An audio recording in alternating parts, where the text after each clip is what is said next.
Come al solito faccio un'omelia, una predica dialogata, no? A domande e risposte, sperando di essere così meno noioso. E la prima domanda è questa. Circa un mese fa è iniziato l'anno scolastico. Siete contenti o no? Non ho sentito mica bene. E dai, un po' più forte. Oh, ok. Però a questo punto vi domando, ma qui dovete rispondere voi, ciascuno di voi, Perché siete contenti? Sentiamo un po'. Perché non basta dire sì. Già, tante mani alzate, bellissimo, dai. Perché posso rivedere i miei amici. Buono. Perché ero curiosa di scoprire la prima media e anche perché volevo rivedere i miei amici. Qui? Per scoprire cose nuove. Vieni. Per stare con i miei amici e rincontrare le maestre. Guarda. Perché starsene a casa da soli è noioso. Esatto. Bravo. Per rivedere i miei amici e perché stare solo a casa non è il massimo. Vieni. Per rivedere i compagni. È un argomento che ritorna questo, è bello. Sentiamo. Per rivedere le maestre, per rivedere i compagni. Per giocare insieme ai compagni. Perché impariamo.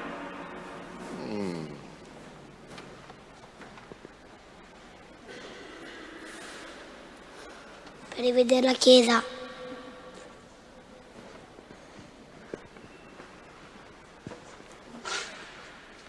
Perché sono in seconda. Perché voglio rivedere i miei amici. Ok. Vieni.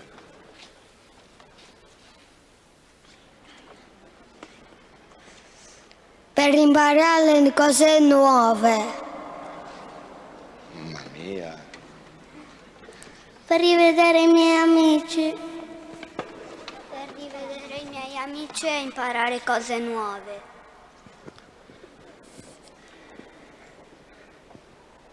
Attraverso queste risposte avete già risposto all'altra domanda che avrei voluto farvi, cioè perché la scuola è importante, e sono venute fuori tante ragioni della importanza della scuola.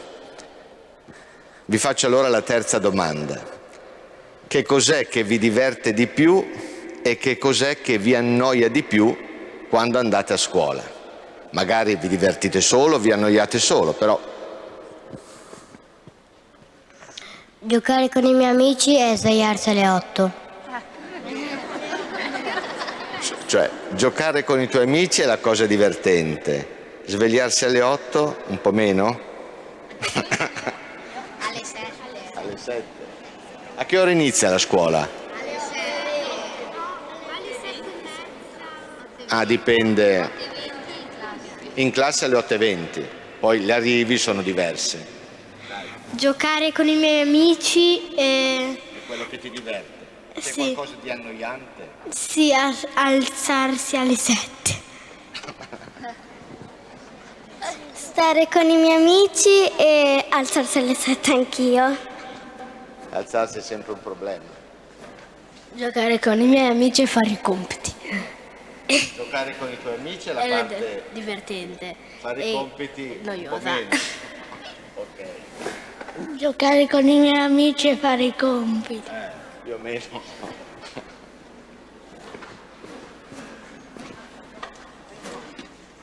Stare con i miei amici e divertirmi e fare i compiti. Fare i compiti è un po' meno divertente. Ok. Sti Fare ricreazione e fare i compiti.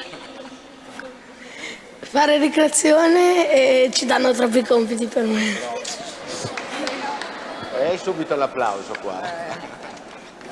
Fare ricreazione e scrivere. Fare ricreazione e svegliarmi alle 7. Stare con i miei amici e studiare. Dai. Fare i compiti e stare con i miei amici. Fare ricreazione e fare i compiti. Fare ricreazione e studiare.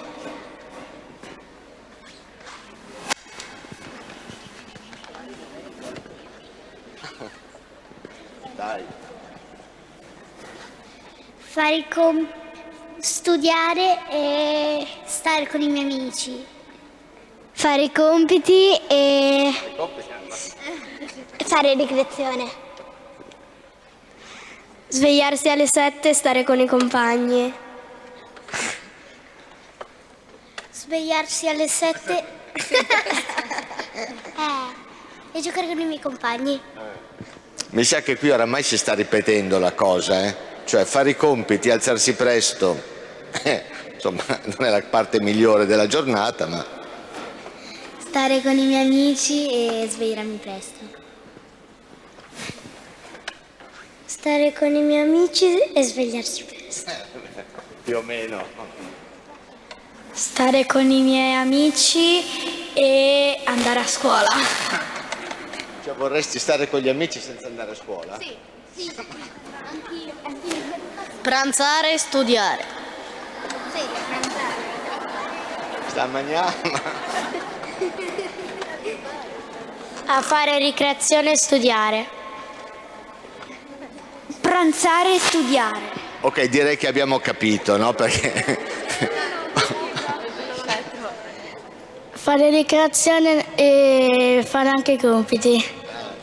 se c'è qualcuno che ha qualcosa di nuovo da dire, se no ci stiamo ripetendo un po' troppo e abbiamo capito chiaramente. Giocare e mangiare.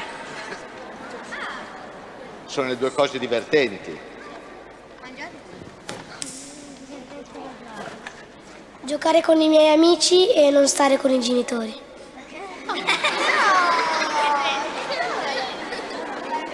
Questa è una novità rispetto a quello che sta scritto.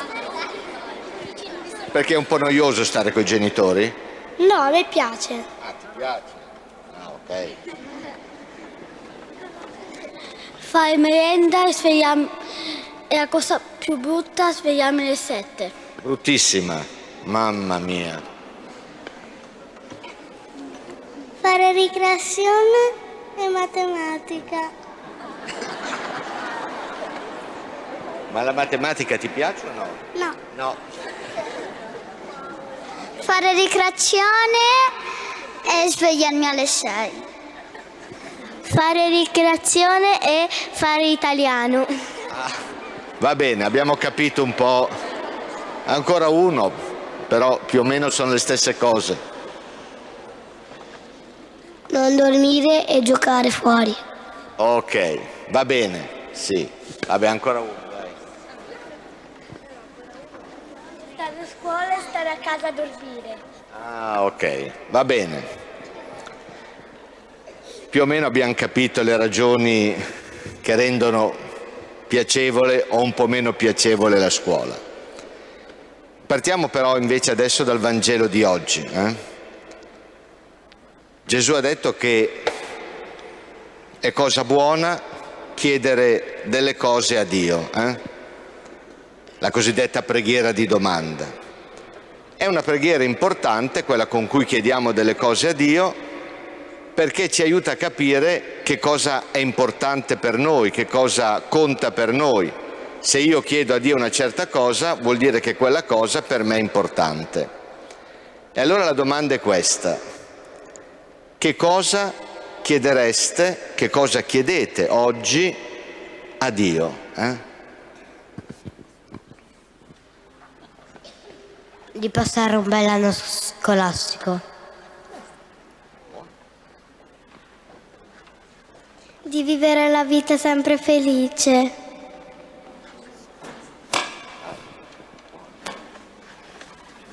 Che le guerre finissero sempre e non ci siano più.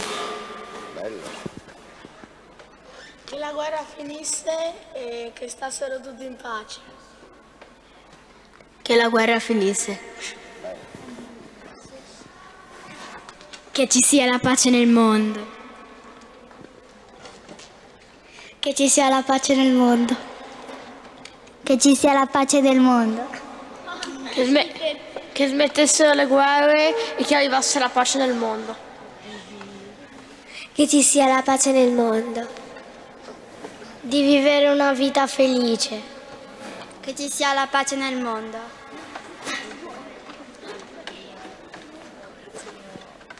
Che ci sia la pace nel mondo. Fare nuova amicizia. Che tutti siano contenti in quest'anno scolastico. Di stare bene con i miei amici. Che ognuno ha ricchezze uguali. Che non ci siano poveri. Bello. Che il mondo non sia inquinato. Che il mondo non sia inquinato. Di passare un bel anno scolastico. La parità dei diritti e la fine della discriminazione. Mamma mia. Bello.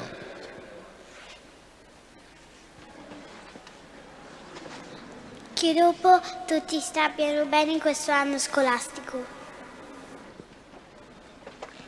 Che in classe non ci siano litigi.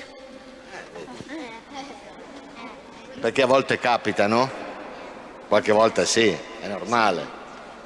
Di passare tutti i giorni una giornata bella. Quante cose belle vengono fuori, Di stare bene con la mia famiglia.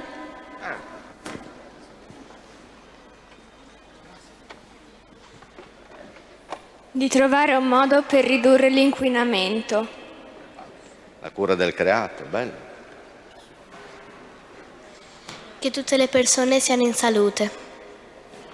E quante cose belle vengono fuori, Passare l'anno scolastico e passare la giornata felice. Che la guerra finisse.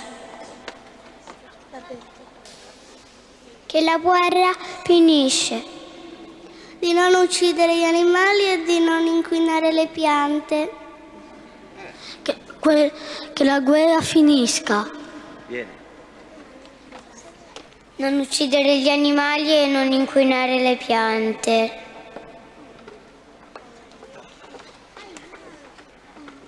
Fare pace e essere il bello l'anno scolastico.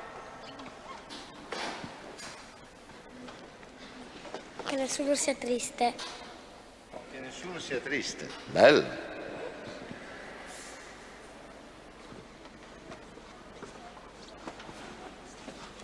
Di mangiare insieme ai miei amici. A fare la gentilezza. Va bene. Ah, c'è ancora una mano alzata. Non distruggere la natura. Non distruggere la natura.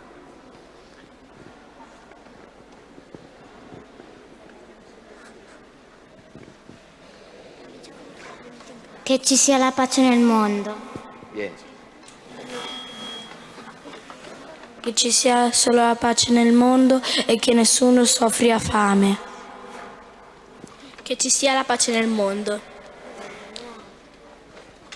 Che ci sia la pace nel mondo. E poi chiudiamo, Che ci siano più ore di ginnastica e musica. Oh là! È qualcosa di diverso, normale. Che non ci sia la povertà. Che il mondo non sia inquinato. Più ore di matematica. Più ore di matematica. Vai! Più ore di ginnastica. Adesso qui iniziamo, Più ore di matematica e storia. La matematica piace, Buono. Più ore di ginnastica. Vabbè, adesso. Più ore di ginnastica. Più ore di matematica. Più ore di matematica e arte. Ho capito, va bene. Beh, vedo che la matematica è una materia che piace.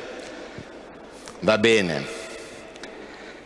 Il Vangelo si conclude dicendo che c'è una preghiera che Dio immancabilmente esaudisce ed è la preghiera con cui chiediamo il dono dello Spirito Santo.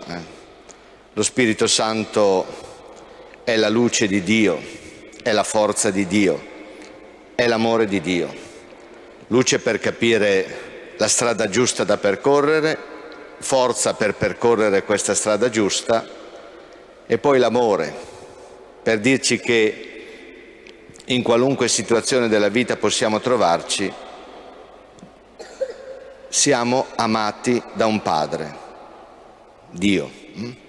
Qualunque cosa succeda, sia che facciamo cose giuste, sia che facciamo cose sbagliate, sia che siamo nella tristezza, sia che siamo nella gioia. Ecco, in qualunque situazione della vita non dimentichiamoci mai di questo, che Dio è un Padre e ci ama, a prescindere dai nostri pregi e dai nostri difetti. Questo non dobbiamo dimenticarcelo mai. Dio è amore. Va bene. Riprendiamo la celebrazione.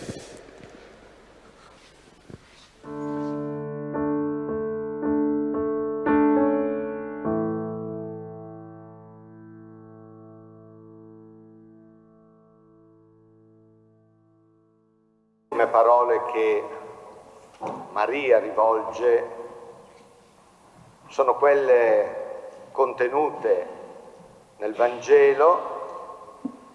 E in modo particolare sono le parole che Maria rivolge in occasione delle nozze di Cana. Ha parlato con gli angeli, ha parlato con Dio, parla agli uomini e a mo' di testamento rivolge loro queste parole, appunto le ultime riportate dai Vangeli. Tutto ciò che egli dice, fatelo. Il compito di Maria è di portarci a Gesù, non di portarci a lei. Tutto ciò che dice, fatelo. E allora vediamo cosa ci dice oggi Gesù in questa 28ª domenica del tempo ordinario.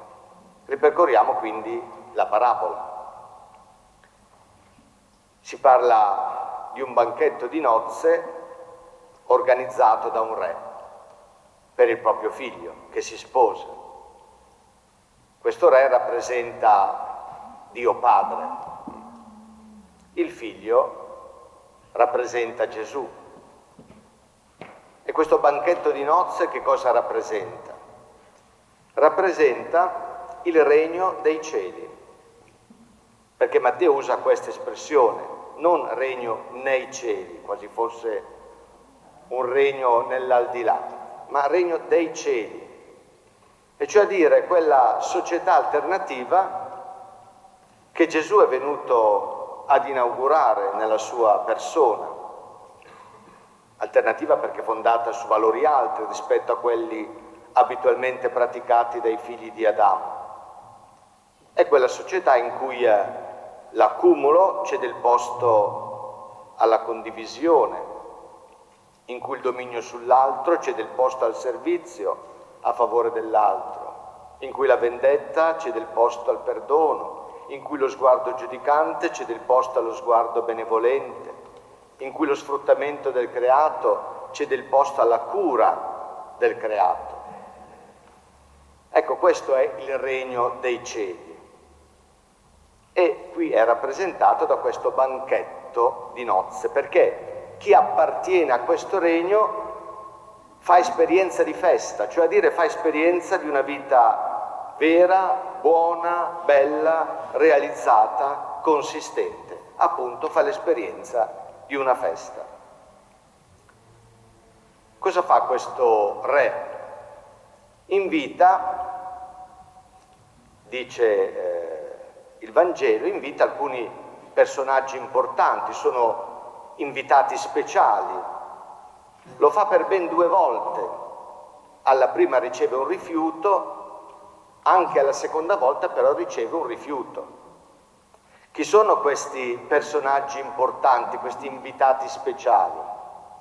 Beh, certamente rappresentano il popolo di Israele, ma in modo particolare le massime autorità religiose e civili del tempo, i capi dei sacerdoti, i farisei, ma rappresentano anche, perché la parabola non riguarda solo il popolo di Israele, ma riguarda gli uomini di tutti i tempi, di tutti i luoghi, questi invitati speciali, questi personaggi importanti rappresentano in qualche modo tutti coloro che si considerano persone serie, tra virgolette chiaramente, cioè a dire persone che considerano Dio, l'amore, la relazione, la gratuità, l'accoglienza come delle stupidaggini, delle utopie, degli inganni, delle perdite di tempo che distraggono dalle cose che veramente contano, dalle cose veramente importanti, che sono la ricchezza, il successo, la carriera, il potere, i privilegi. Questi invitati speciali, questi personaggi importanti rappresentano quindi tutte quelle persone che si considerano serie perché vivono un principio fondamentale: ciò che conta è il denaro, tutto il resto è conversazione. Per cui le cose vengono prima delle persone. 2 inviti rivolti a queste persone, 2 rifiuti. Poi disse ai suoi servi, dopo che aveva ricevuto il secondo rifiuto: la festa di nozze è pronta, ma gli invitati non erano degni. Andate ai crocicchi delle strade e tutti quelli che troverete chiamateli alle nozze.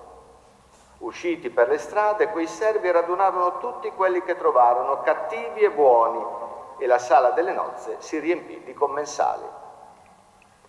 Quindi l'invito a questo punto viene rivolto dal Re, da Dio Padre, a tutti,